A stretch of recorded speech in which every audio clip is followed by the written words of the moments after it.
మిత్రులారా, అందరికీ నమస్కారం. గతంలో నేను ఎస్సీ వర్గీకరణ విషయంలో ఇటీవల సుప్రీంకోర్టు తీర్పు పైన నా అభిప్రాయాలను నేను వెళ్ళబుచ్చాను.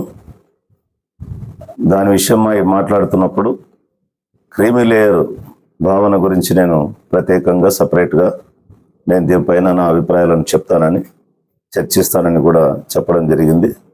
మరి ఈ సందర్భంగా ఎస్సీ ఎస్టీ రిజర్వేషన్లో క్రీమీ లేయర్ అన్నటువంటి కొత్త కాన్సెప్ట్ భావనను తీసుకొని వచ్చినటువంటి ఇటీవల సుప్రీంకోర్టు న్యాయమూర్తుల యొక్క తీర్పులో మనం గమనిస్తూ ఉన్నాం.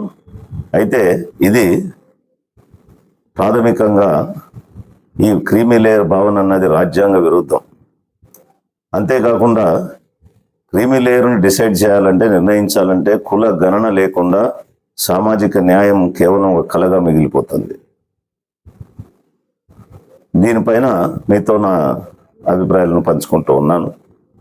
మరి ఇటీవల మనకు తెలిసినట్లుగా సుప్రీంకోర్టు తీర్పు ద్వారా షెడ్యూల్డ్ కులాలకు క్రీమీ లేయర్ సూత్రాన్ని పొడిగించడం అనేది రాజ్యాంగం యొక్క మూల సూత్రాలకు, అదేవిధంగా ప్రాథమిక ఉద్దేశానికి, లక్ష్యానికి, అంతేకాకుండా 1997లో ఇందిరా సాహ్ని కేసు ద్వారా 9 మంది న్యాయమూర్తుల సుప్రీంకోర్టు బెంచ్ జడ్జిమెంట్ ఇచ్చినటువంటి, తీర్పు ఇచ్చినటువంటి, ఆ నిర్దేశించినటువంటి న్యాయపరమైనటువంటి ప్రాధాన్యతకు అది వ్యతిరేకంగాను విరుద్ధంగాను ఉన్నటువంటి వాస్తవాన్ని మనం మొదట గమనించాలి.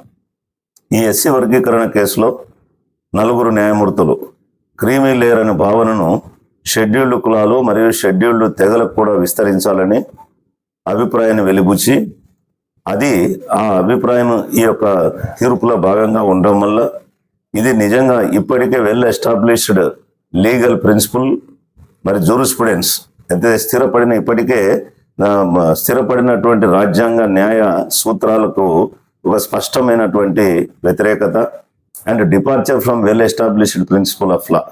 మరి బాగా ఏర్పడినటువంటి యొక్క న్యాయ సూత్రాలకు ఇది అక్కడ నుంచి మరి పక్కతో పట్టిస్తున్నట్లుగా మనకు కనపడుతూ ఉందని చెప్పి గమనించాల్సిన అవసరం ఉంది.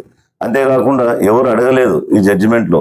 కేవలం ఇష్యూ వచ్చేసి ఎస్సీ రిజర్వేషన్ల వర్గీకరణ చేయాలన్నా వద్దనే దానిపైన అది వదిలిపెట్టి ఎవరు అడగకుండానే ఈ న్యాయ వ్యవస్థ మరి సుప్రీంకోర్టులో ఈ అబ్జర్వేషన్స్ రావటం, ఇది నిజంగా ఒక స్పష్టమైనటువంటి departure from well established rule of law principle and constitutional principles అని మనం అర్థం చేసుకోవాల్సిన అవసరం ఉంది. ఎందుకంటే భారతదేశంలో అత్యంత అట్టడుగు వర్గాల వారికి అంటరానితనంతోనే, కుల వివక్షతతోనే బాధపడుతున్నటువంటి వారి ఆ వర్గాలకు ఒక సామాజిక న్యాయాన్ని సాధించేటువంటి లక్ష్యంతో మరి దశాబ్దాలుగా ఈ భారత రాజ్యాంగం అమలు ద్వారా జరుగుతున్నటువంటి ప్రయత్నాలను ఇది బలహీనపరచడం అవుతుందని చెప్పి నేను ఈ సందర్భంగా మీకు అందరికీ మనవి చేస్తా ఉన్నా. ఈ ఎస్సీ ఉప వర్గీకరణ పైన మెజారిటీ తీర్పును రచించినటువంటి ప్రధాన న్యాయమూర్తి జస్టిస్ డివై చంద్రచూడ్ ఈ యొక్క ఆస్పద అంశంపై మౌనం వహించాడు.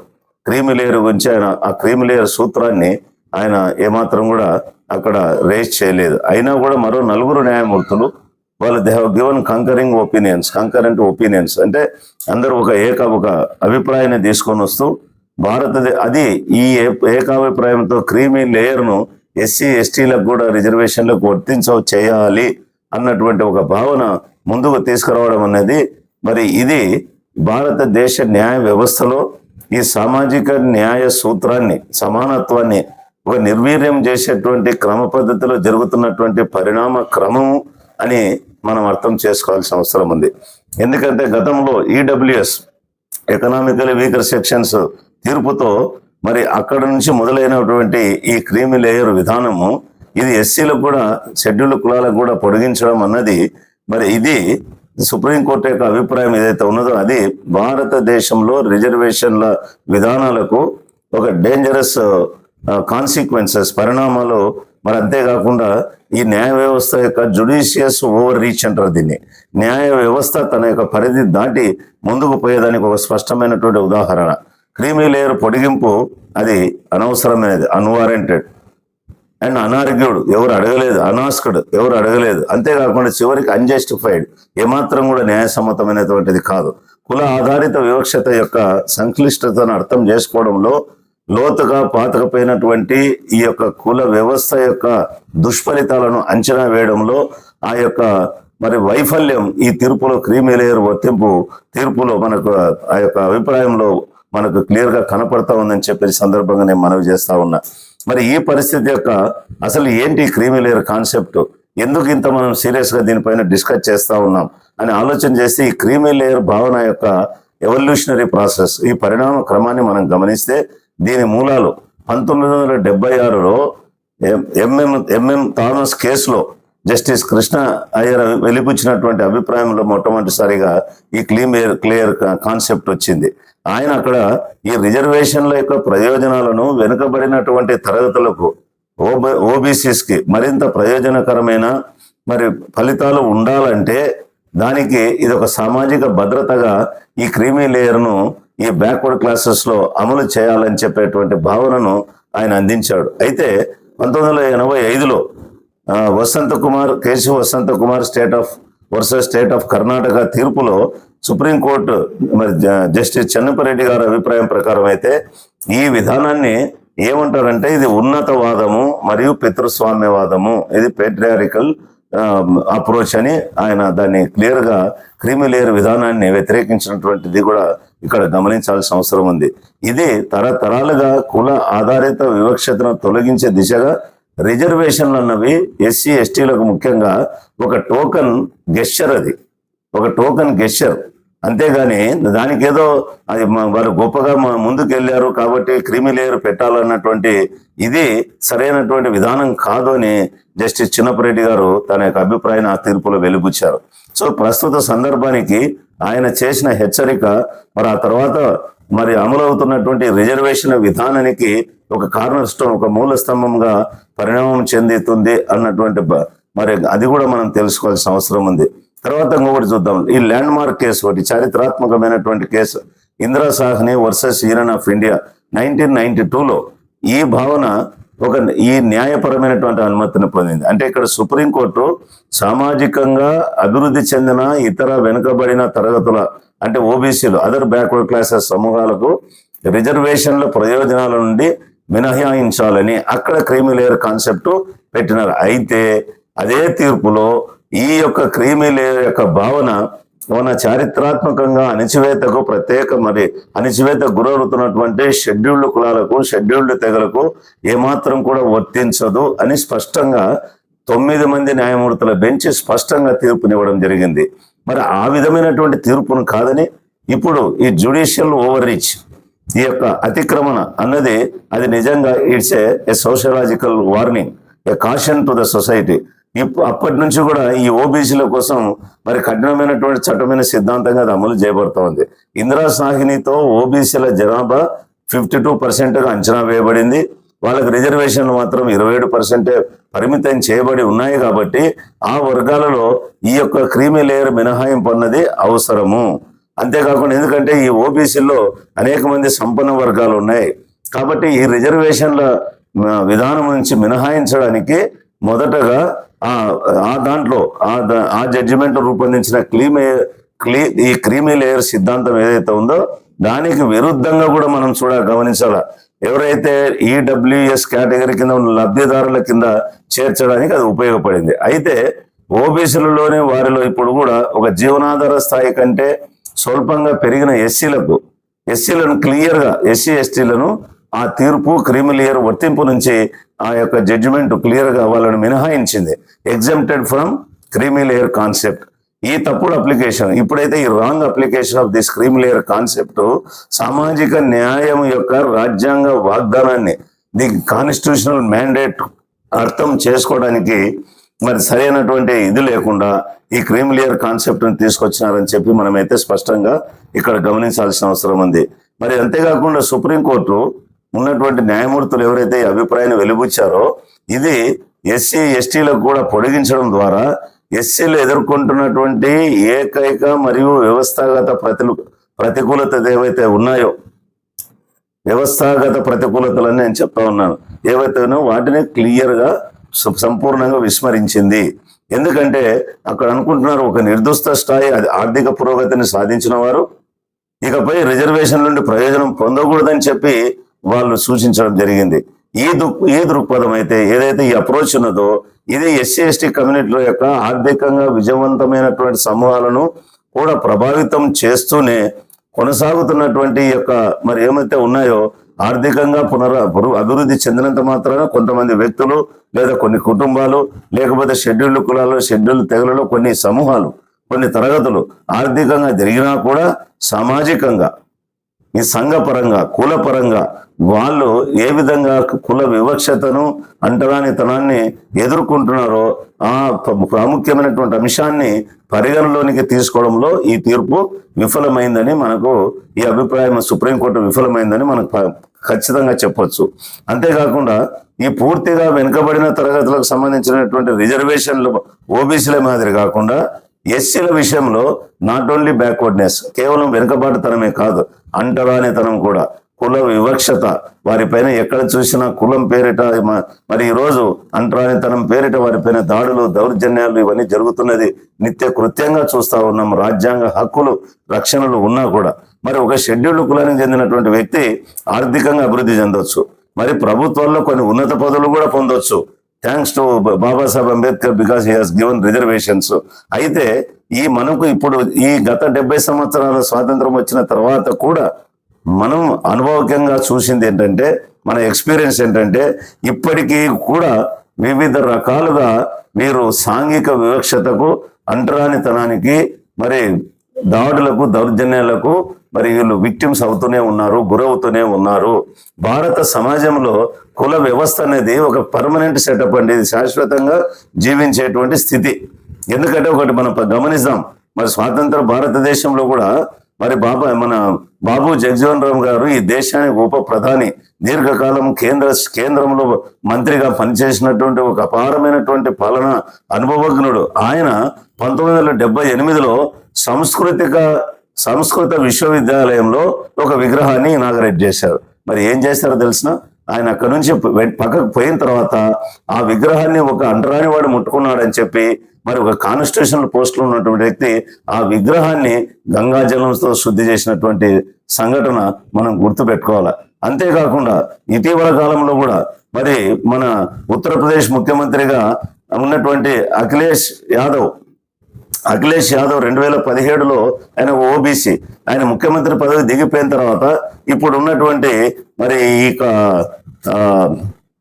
మన యూపీ ముఖ్యమంత్రి యోగి ఆదిత్యనాథ్ ఆయన మరి అధికార నివాస గృహంలోకి పోవాలంటే దాన్ని మొత్తం కూడా గంగాజలంతో శుద్ధి చేసిన తర్వాతనే ఆయన ఆ ఇంట్లోకి పోయినటువంటిది కూడా మనకు కనపడతా ఉంది. ఇంకెందుకు 2018లో సాక్షాత్తు కాన్స్టిట్యూషనల్ హెడ్, రాజ్యాంగ అధిపతి అయినటువంటి మరి రాష్ట్రపతి, దేశానికి ప్రథమ పౌరుడైనటువంటి మరి రాష్ట్రపతి రామ్నాథ్ కోవింద్ 2018లో జగన్నాథ్ పూరి ఆలయానికి పోతే అక్కడ ఆయనకు జరిగిన అవమానం, ఆయన మెట్ల మీద పూజ చేసుకొని రావాల్సి వచ్చింది. పూజారులు అతని పట్ల అసభ్యంగా ప్రవర్తించారు. మరి ఇది అంటరానితనం అన్నది నీకు రాజ్యాంగ హోదాలు ఉన్నా కూడా ఈ వ్యవస్థలో పాతకపోయినది.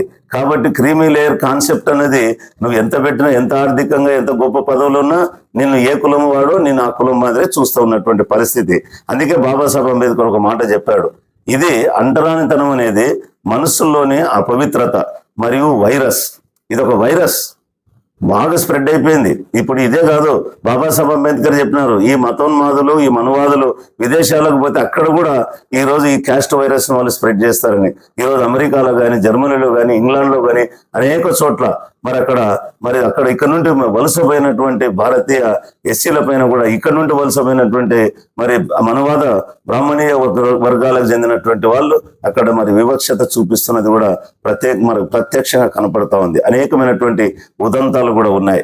కాబట్టి ఈ వైరస్ అనేది ఒక భావన, ఈ భావనను అంత ఈజీగా మనం తీసేయలేం. కాబట్టి ఎస్సీలలో క్రీమీ లేయర్ను అమలు చేయడం ద్వారా ఇది నయం కాదు. ఎందుకంటే దీంట్లో ఒక అన్ఫార్చునేట్ దురదృష్టవశాత్తు ఏంటంటే ఈ ఎస్సీల వర్గీకరణలో ప్రధాన సమస్యను పక్కన పెట్టి, వర్గీకరణ చేయాలా లేదనేది పక్కన పెట్టి అనవసరంగా క్రీమీ లేయర్ సూత్రాన్ని కూడా మరి ప్రవేశపెట్టడము మరి మన అన్ఫార్చునేట్లీ దురదృష్టవశాత్తు జస్టిస్ ఆర్ గవాయ్ యొక్క తీర్పు ఇది ఒక సమస్యను సృష్టించిందని మనం చెప్పొచ్చు. ఆయన ఒపీనియన్ ఈ యొక్క సమస్యను సృష్టించని చెప్పొచ్చు. ఎందుకంటే ఆయన ఆ సందర్భంగా హియరింగ్ జరిగేటప్పుడు, ఆ కేసు విచారణ జరిగేటప్పుడు, అంటే ఒక రిజర్వ్డ్ కులానికి చెందినటువంటి వాడు ఐఏఎస్ అధికారి అయితే ఆ పిల్లలు ఇప్పుడు కూడా ఇంకా అర్హులేనా రిజర్వేషన్లకని ఆయన కొంత సర్కాస్టిక్ గా వ్యంగ్యంగా కూడా కామెంట్ చేసినట్లు మనకు కనపడతా ఉంది. కానీ రిజర్వేషన్ల యొక్క అఫర్మేటివ్ యాక్షన్, నిశ్చయాత్మకమైనటువంటి చర్య యొక్క ఉద్దేశం ఏంటంటే దాన్ని ఇటువంటి కామెంట్స్ ఇవన్నీ కూడా మరి ఈ యొక్క అఫర్మేటివ్ యాక్షన్ యొక్క పర్పస్ పైన సరైనటువంటి ప్రైమరీ అండర్స్టాండింగ్ లేకుండా మాట్లాడుతున్నారు అనేటువంటి ఒక బాధాకరమైనటువంటి ఆలోచన మనకు కలుగుతా ఉంది. క్రీమీ లేయరు వ్యక్తులకు వర్తిస్తుంది, అంతేగాని ఉప వర్గీకరణ అనేది సబ్ క్లాసిఫికేషన్ అనేది మనం కులాలకు వర్తిస్తుంది. సో వ్యక్తులకు కులాలకు మధ్యన మనం తేడా చూడాల్సినటువంటి అవసరం ఉంది. అంతేకాకుండా ఇటీవల ఒక సామాజిక అధ్యయనం జరిగింది. ఒక అధ్యయనం జరిగిన దాంట్లో ఈ యొక్క ఆర్థిక చలనశీలత అంటే ఎకనామిక్ మొబిలిటీ, దీనివల్ల ఉన్నటువంటి డిస్పారిటీస్, అసమానతలు కూడా బయటపడినాయి. ఎస్సీలు మరియు ఎస్టీలు అన్ని సామాజిక సమూహాలతో, అంటే మిగతా క్యాస్ట్ కాంబినేషన్ గ్రూప్స్తో వాళ్ళు కానీ మాట్లాడుకుంటే అందరికంటే తక్కువ సంపాదనలో ఎస్సీ ఎస్టీలు ఉన్నారు. ఆ తర్వాత ముస్లింలు, ఓబీసీలు ఆ తర్వాత స్థానాల్లో వస్తారు. మరొక వైపు అగ్ర కులాల వాళ్ళు అత్యంత ధనవంతులు, గృహ ఆదాయము భారతీయుల కంటే దాదాపు సగటు భారతీయుల కంటే దాదాపు 1.5 రెట్లు ఎక్కువగా, 1.5 రెట్లు ఎక్కువగా ఉన్నటువంటి మరి స్టడీస్ లో కూడా మనకి ఇటీవల కాలంలో వెల్లడైంది. కాబట్టి నువ్వు దశాబ్దాలుగా ఎంత అఫర్మేటివ్ యాక్షన్, ఎంత నిశ్చయాత్మక కార్యాచరణ విధానాలు ఉన్నప్పటికీ కులపరంగా నిరంతరమైనటువంటి ఆర్థిక అసమానతలను ఈ డేటా మనకు తేటతెల్లం చేస్తూ ఉంది. నువ్వు ఇంతెందుకు ఇటీవల కాలంలో కొంతమంది ఈ ఐఐఎం బెంగళూరు, అదేవిధంగా కొన్ని పరిశోధన పత్రాలు కూడా వాళ్ళు కుల ఆధారిత ఆర్థిక వివక్షత పైన ఒక మరి స్టడీ చేసినప్పుడు ఆ స్టడీలో ఇంకొక కొత్త యాంగిల్, ఒక కోణం కనపడింది. సంస్థాగత వివక్ష కారణంగా దళిత వ్యాపార యజమానులు, అంటే Dalit entrepreneurs who entered into the business and industries, ఇతర వెనుకబడిన కులాలతో పోలిస్తే మరి 16% ఆదాయం డిఫరెన్స్ ఆఫ్ ఇన్కమ్ సోర్సెస్ ను, ఆదాయ అంతరాయాన్ని ఎదుర్కొంటున్నారని చెప్పి ఆ అధ్యయనంలో తేటతెల్లమైంది. దళితులు ఈ ఎంటర్ప్రెన్యూర్షిప్ లోకి ప్రవేశించినప్పుడు కూడా వారు తమ కులాల ఆధారంగా గుర్తింపు పొందుతున్నారు. ఆర్థిక వివక్షతను, అసమానతలను ఆ ఫీల్డ్ లో కూడా ఎదుర్కొంటున్నారు అనేది మనం జాగ్రత్తగా, ఈ అన్వేషణ మనకు చాలా ముఖ్యమైనది. ఇది తెలుసుకోవాల్సిన అవసరం ఉంది. అంతెందుకంటే ఇప్పుడు ప్రైవేట్ సెక్టర్ లో ఉన్నాయి, అంతెందుకు మీడియా రంగం ఉంది. అదేవిధంగా ఈ ప్రైవేట్ సెక్టర్ లో, మీడియా రంగంలో మరి ఎంతమంది, ఈ వాణిజ్య సంస్థల్లో ఎంతమంది దళిత మరి గిరిజన వర్గాలకు చెందినటువంటి మరి సిఇఓస్ ఉన్నారు, ఎంతమంది దాంట్లో మేనేజర్లుగా ఉన్నారు, అధికారులుగా ఉన్నారు. కాబట్టి ఎక్కడైనా ఈ కులం అనేది మనిషిని వెంటాడుతూ ఉన్నది. మరి కొంత ఆర్థిక చైతన్యం ఉన్నప్పటికీ ఎస్సీలు గణనీయమైనటువంటి సామాజిక ఆర్థిక ప్రతికూలతను మనం ఈరోజు ఎదుర్కొంటా ఉన్నారు. అది గమనించాల్సిన అవసరం ఉంది. ఆర్థికంగా ఒక 2-3 కుటుంబాలు బలపడిన సమస్య అయితే కులపరంగా మనం ఎదుర్కొంటున్నాం.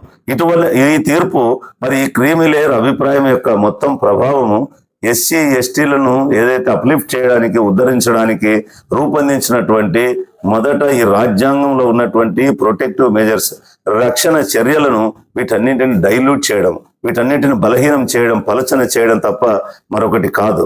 ఎందుకంటే ఈ సమూహాలను ఓబీసీల వలె అదే ప్రమాణాలకు గురి చేయడం ద్వారా, ఆ ప్రమాణాలు దీంట్లో అప్లై చేయడం ద్వారా మరి అన్ఫార్చునేట్ గా ఈ న్యాయ వ్యవస్థ ఎస్సీలు మరియు ఎస్టీలు ఎదుర్కొంటున్నటువంటి విభిన్నమైన మరియు తీవ్రమైనటువంటి వివక్షతలను మరి విస్మరించినట్లుగా మనకు క్లియర్ గా కనపడుతూ ఉంది.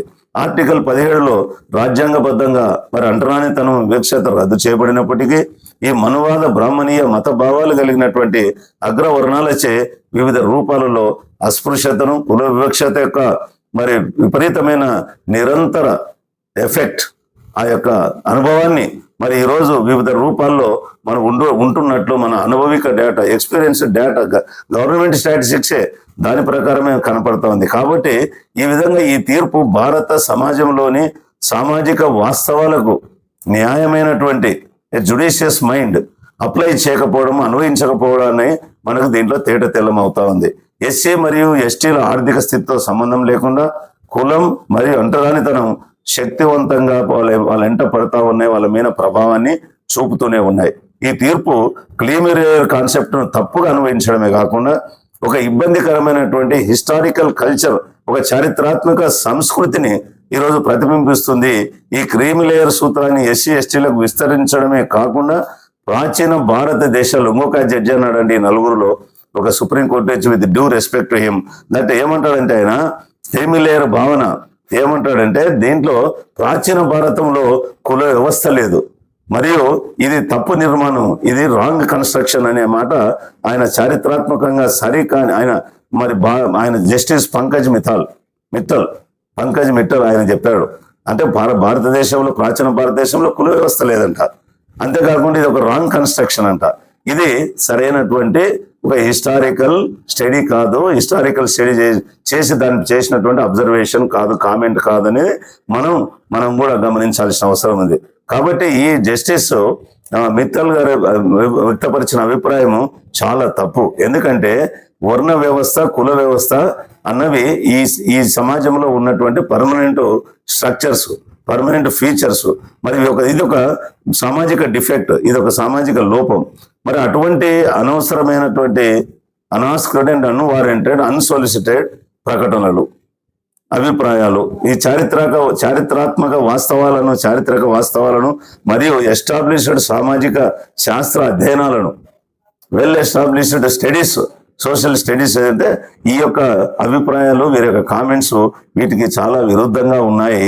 అంతేకాకుండా మునుపటి తీర్పులతో, ముఖ్యంగా ఇంద్రసాహినిలో కేసులో చర్చించినట్లుగా కుల వ్యవస్థ యొక్క మూలాలపై విస్తృతమైనటువంటి చర్చలకు, అదేవిధంగా తీసుకున్నటువంటి మరి యొక్క నిర్ణయాలకు పరస్పర విరుద్ధంగా ఉన్నాయి అన్నది మనం స్పష్టంగా చెప్పాల్సిన అవసరం ఉంది. జస్టిస్ చరిత్ర పైన జస్టిస్ మిట్టల్ యొక్క ఈ రివిజనిస్ట్ దృక్పథం, ఈ రివిజనిస్ట్ అప్రోచ్ కేవలం అది ఒక విద్యాపరమైనటువంటి లోపమే కాదు, లేకపోతే సామాజిక పరిస్థితులను సరిగా అధ్యయనం చేయకపోవడమే కాదు, కానీ దాంట్లో సమకాలీన భారతదేశంలో కుల ఆధారిత వివక్షతను ఎలా ఆయన అర్థం చేసుకోవడంలో, మరి దాన్ని ఏ విధంగా పరిష్కరించుకోవడం అనడంలో, దానిపైన ఇది ఏ విధంగా ప్రభావాన్ని చూపుతుందని దాన్ని అసెస్ చేయడంలో మరి దురదృష్టవశాత్తు విఫలమైనట్టు కూడా మనకు కనపడతా ఉంది. ఈ కుల వ్యవస్థ యొక్క చారిత్రాత్మక వాస్తవికతను రిఫ్యూజ్ చేయడం ద్వారా, లేదా ఇగ్నోర్ చేయడం ద్వారా, దాన్ని విస్మరించడం ద్వారా క్రీమీ లేయర్ భావనను ఏకకాలంలో ఎస్సీ ఎస్టీలకు విస్తరించాలా అనేటువంటి ఈ అభిప్రాయం ద్వారా, ఈ న్యాయపరమైనటువంటి అభిప్రాయం ప్రమాదకరమైనటువంటి ఎఫెక్ట్, దానివల్ల ఫలితాలు కలుగుతాయని చెప్పి సందర్భంగా మనం తెలుసుకోవాలా. ఇది కుల వ్యవస్థ ఉనికిని ప్రశ్నిస్తూనే, ఒక పక్క కుల వ్యవస్థను ప్రశ్నిస్తున్నారు, సమస్యను మరి కుల ఆధారిత వివక్షతను పరిష్కరించడానికి ఒక సూత్రాన్ని, క్లీమ్ లేయర్ను వర్తింపజేయడానికి ఎట్లా అప్లై చేస్తారు? రెండు కాన్ఫ్లిక్టింగ్ కదా.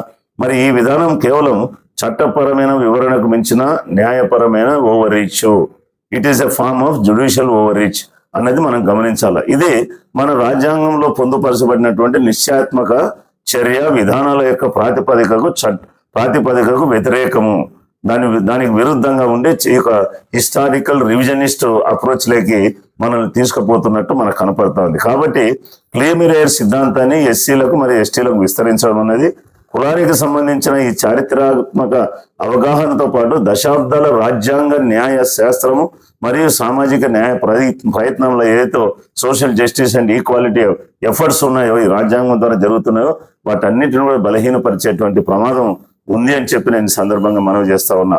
సో ఈ రిజర్వేషన్లు ఏర్పాటైనటువంటి చారిత్రాత్మక మరియు సామాజిక సందర్భానికి, అవసరానికి ఇది విరుద్ధం.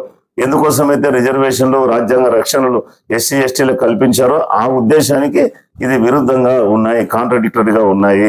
ఇది మరి ఈ యొక్క న్యాయం, ఈ evolution of this judicial approach ఇది కొంచెం ప్రమాదకరమైనటువంటిది. ఇక్కడ మరి అంతేకాకుండా మనము ఏదైనా ఒక అభిప్రాయం సుప్రీంకోర్టు కానీ లేకపోతే న్యాయమూర్తులు ఎవరైనా ఒక కేసును, ఆ కేసు యొక్క మెరిట్స్ అండ్ డిమెరిట్స్ మీద ఇస్తారు. అంతేగాని తమ యొక్క వ్యక్తిగత మరి అభిప్రాయాలు, అంతేకాకుండా వారి యొక్క అనుకూలతలు, వారి యొక్క ప్రిజుడిషియస్, పర్సనల్ ప్రిజుడిషియస్ అండ్ ప్రిఫరెన్సెస్, అంటే పక్షపాతాలు, లేకపోతే వాళ్ళు అనుకునేది దేనైతే వాళ్ళు కోరుకుంటారు దాన్ని తీసుకొచ్చి దీంట్లో ఇంట్రడ్యూస్ చేయడం అన్నది ఇది మరి చాలా చట్టపరంగా మరి కష్టమైనటువంటి ఫలితాలు కూడా, అటువంటి ప్రమాదం కూడా వచ్చేది ఉంది అని చెప్పి నేను సందర్భంగా మనం చేస్తా ఉన్నా. రాజ్యాంగంలోని జనరల్ గా లాజికల్ గా రాజ్యాంగం యొక్క లాజికల్ గా దానికంటే వీళ్ళు న్యాయమూర్తులు తమ సొంత అభిప్రాయాలను చొప్పించి వారి యొక్క న్యాయశాస్త్రం యొక్క మరి పరిధిని దాటుతున్నట్లు కూడా మనం కొంత గమనించాల్సిన అవసరం ఉంది. ఈ క్రీమీ లేయర్ యొక్క సూత్రము మరి యొక్క జరుగుతున్నటువంటి న్యాయపరమైనటువంటి ఏదైతే ఉన్నదో ఈ వాదన ఫార్ అండ్ అగెనెస్ట్ న్యాయపరమైనటువంటి అసమానతలు భారతదేశంలో సమగ్రమైనటువంటి కుల గణన యొక్క తక్షణ అవసరాన్ని మనకు నొక్కి చెప్తా ఉన్నాయి. ఈ క్రీమ్ లేయర్ కాన్సెప్ట్ కానీ లేకపోతే ఎస్సీ వర్గీకరణ తీర్పులు కానీ ఇవన్నీ నువ్వు చేయాలంటే అసలు ఎక్కడ ఉంది, ఎక్కడ వెనుకబాటుతనం ఉంది? వెనుకబాటుతనం బేస్గా ఎస్సీ ఎస్టీ రిజర్వేషన్ రాలేదు. వెనుకబాటుతనం బేస్గా ఎస్సీ ఎస్టీలను ఉపవర్గాలుగా విభజించడానికి వీల్లేదు.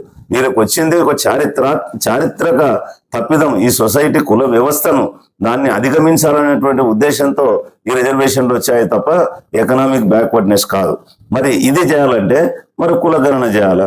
ఒకవేళ ఉపవర్గీకరణ చేయాలంటే కూడా కులగణన చేయాలా? క్రీమీ లేయర్ అని ఆలోచిస్తావా? దానికైనా క్యాస్ట్ సెన్సస్ చాలా ఇంపార్టెంట్. ఈ కులగణన అనేది వివిధ కుల సమూహాల సామాజిక ఆర్థిక స్థితిని ఖచ్చితంగా అంచనా వేయడానికి అవసరమైనటువంటి ఒక ఎంపెరికల్ డేటాను, ఒక అనుభవిక డేటాను మనకు అందజేస్తుంది.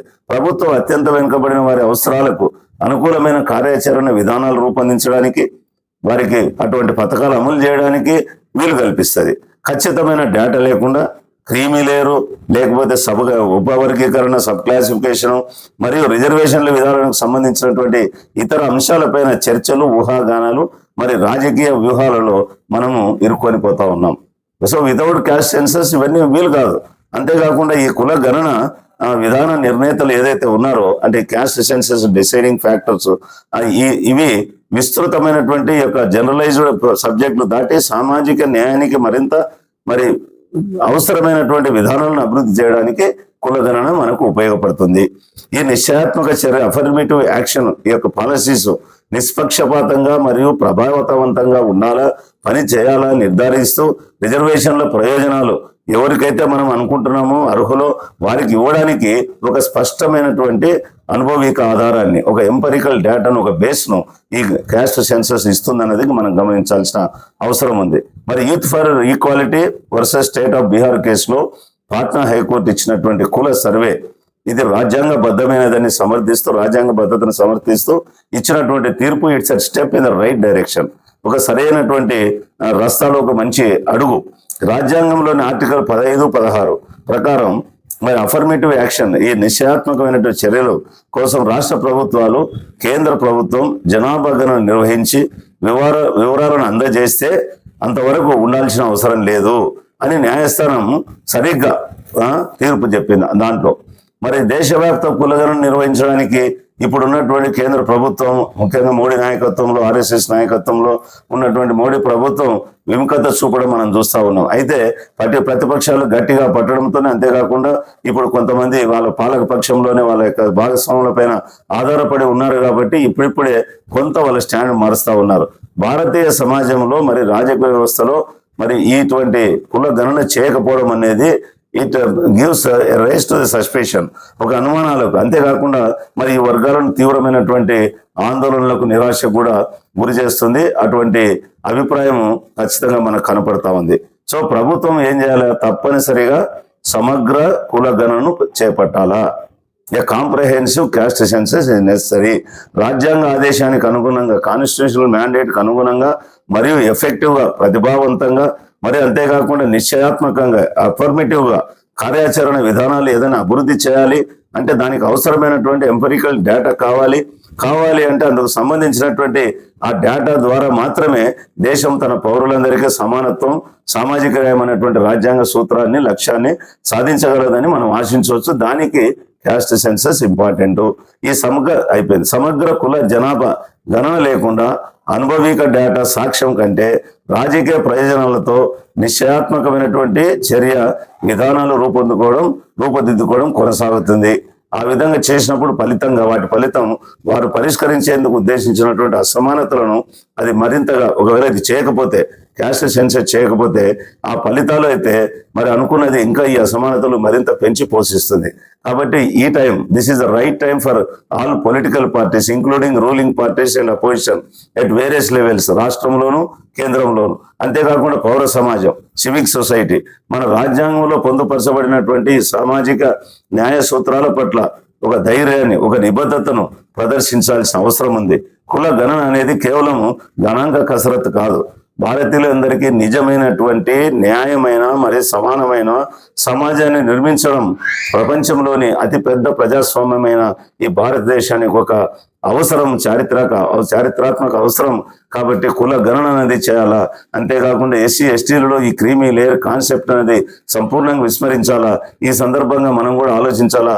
మరి ఇది జరిపిన ప్రజల వ్యతిరేకత తెలుసుకున్న తర్వాత కేంద్ర ప్రభుత్వం కూడా క్రీమీ లేయర్ గురించి మేము ప్రస్తుతం మా ఆలోచన లేదని కూడా చెప్పడం జరిగింది. అనేక పార్టీలు కూడా దీన్ని వ్యతిరేకించడం జరిగింది. అయినా చర్చ కొనసాగుతా ఉంది. కొంతమంది అన్ఫార్చునేట్ గా దురదృష్టవశాత్తు మన దళిత వర్గాల్లోనే క్రిమి లేయర్ గురించి సమర్థిస్తూ మాట్లాడుతూ ఉన్నారు.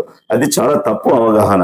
మీరు చారిత్రాత్మక వాస్తవాలు తెలుసుకొని ఇటువంటి మనవాదుల యొక్క, మతోన్మాదుల యొక్క, అగ్రకులాల యొక్క ప్రయోజనాల కోసం మనల్ని విడదీసేటువంటి అటువంటి కుటిల యత్నాల పట్ల చాలా జాగ్రత్తగా ఉండి, మీరు మేలుకోగా ఉండి అందరూ కలిసి కట్టుగా ఉండాలని, ఈవెన్ ఈ యొక్క ఉపవర్గీకరణ, reservation, SC sub classification judgement పైన కూడా న్యాయపరమైనటువంటి పోరాటాలు ఉంటే పోరాడండి. కానీ వీధిలో వచ్చి ఒకరినొకరు విమర్శించుకుంటే అందరికీ నవ్వుల పాలవుతాం ఉన్నటువంటి వాస్తవాన్ని మీకు మరొకసారి గుర్తు చేస్తూ, మరి ఇటువంటి సందర్భంగా అందరం కూడా ఒక సమయోచితంగా ఆలోచించాల్సిన అవసరం ఉందని చెప్పి మనవి చేస్తూ సెలవు తీసుకుంటున్నాను. జై భీమ్, జై భారత్.